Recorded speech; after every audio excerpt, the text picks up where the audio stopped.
Ukiangalia kwa sasa namna ambavyo timu hizi mbili zilivyo kwenye haya mashindano, huoni kama kuna timu ambayo inaingia kama underdog.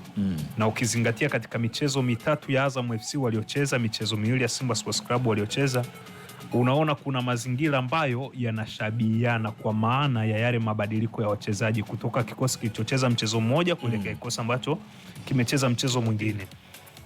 Walimu unamwangalia Steve Barker, mchezo wa kwanza alichezesha wachezaji ambao walikuwa na uzoefu, unaweza ukasema kwa muda mrefu au kwa misimu miwili mitatu, msimu mmoja, na wengine kwa msimu huu ambao tayari walishaanza kuchanganya kwa maana ya kucheza michezo mingi ya kiushindani wakiwa na Simba Sports Club. Uliwaona wakina Joshua Mtale kwenye kikosi. Tumemwona Mohamed Bajaba ambaye ndo katoka injury, ndo anatafuta ile gia ya kuingia kwenye kikosi moja kwa moja, lakini ulikuwa unarudi katikati upande wa ulinzi unawakuta wakina Chamuka Labua pale wamecheza vizuri. Umemwona sasa hivi Simba hawana goalkeeping tofauti na bwana mdogo under 20 aliyedaka mchezo wa jana Alexander, lakini pia na golikipa Hussein Aberi ambaye alidaka mchezo wa kwanza. Ile bwana mdogo jana akapigwa goli kali sana. Mbao wa Fufuni sio mchezo ule. Nikamwonea huruma nikasema yeye anapata uzoefu. Anapata uzoefu. Haya ategemee kuyaona mbeleni, hapo mengi ya design hiyo. Kwa sababu wachezaji siku hizi wanaboresha namna na wana ile sanaa ya ufungaji wanazidi kuboresha, kwa sababu golikipa wanazidi kuimarika. Kwa hiyo ukiangalia yale mabadiliko kwenye kikosi cha Simba mpaka kufika katika mchezo wa jana, inakuonyesha kwamba mwalimu alikuwa anatafuta labda kama atasogea mbele zaidi, kila mchezaji ambaye anahitaji kumtumia kwenye haya mashindano awe tayari kalipata lile joto la mapinduzi. Ndio maana umeona jana kwenye kiungo wakina Kante wamecheza, wakina Kamala wamecheza, unamwona Anthony Mligo upande wa kushoto, lakini unaenda mbele unaangalia namna ambavyo washambuliaji, ile safu ya ushambuliaji namna ambavyo alikuwa ameiseti.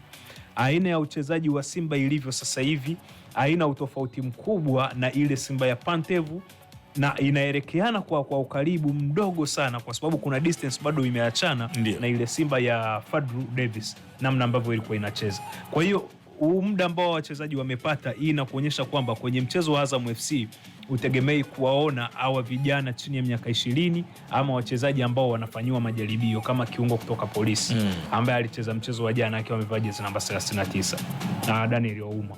Jana alikuwa amevaa jezi kaandika jina la Sira. Nikanajiuliza Sira ni nani? Hili jina sijui kalitoa wapi. Kwa katika mazingira yale unaona wapo wachezaji ambao Simba itawakosa kwenye kikosi, kwa maana wakina Shomari Kapombe, golikipa Yakubu Sulemani, ya Kamara ambao wapo, wakina Jonathan Soa ambao tujawaona, Selemani Mwalimu, Steven Dese Mukwara, lakini uoni kama kuna chumba cha kufungua nafasi kwao ili waweze kurejea kwa ajili ya mchezo wa Azam FC.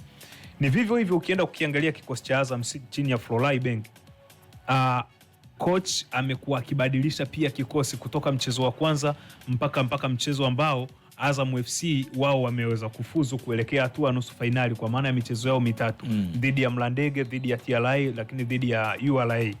Kuna mabadiliko ya nafasi kiwanjani baina ya mchezaji mmoja na mchezaji mwingine, lakini pia kuna mabadiliko ya hayo majina, kwamba mchezaji fulani alicheza winga namba 7 mchezo wa kwanza, mchezaji huyo mchezo wa pili ameenda kucheza kama namba 10, na sio kwamba hayupo kiwanjani, yupo kiwanjani lakini kabadilishwa majukumu na ile nafasi yake ameingia mchezaji mwingine kuweza kutumika pale. Kwa mabadiliko yale yote ilikuwa ni kutafuta ile fitness, kuipandisha fitness level ya mchezaji mmoja mmoja kwenye kikosi ili tuweze kupata performance collectiveness ya mjumuisho wa timu nzima, ili timu iweze kupata matokeo ya ushindi.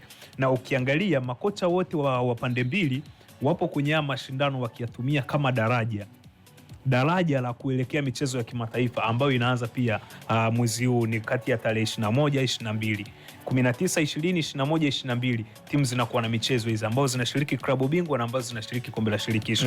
Maana yake walimu walikuwa wanafanya haya mabadiliko ya majukumu ya wachezaji kiwanjani, mabadiliko ya wachezaji wenyewe, lakini mabadiliko ya nafasi ili kuweza kutengeneza kitu kipya ambacho kitaenda kuwasaidia kwenye mashindano ya kimataifa. FM.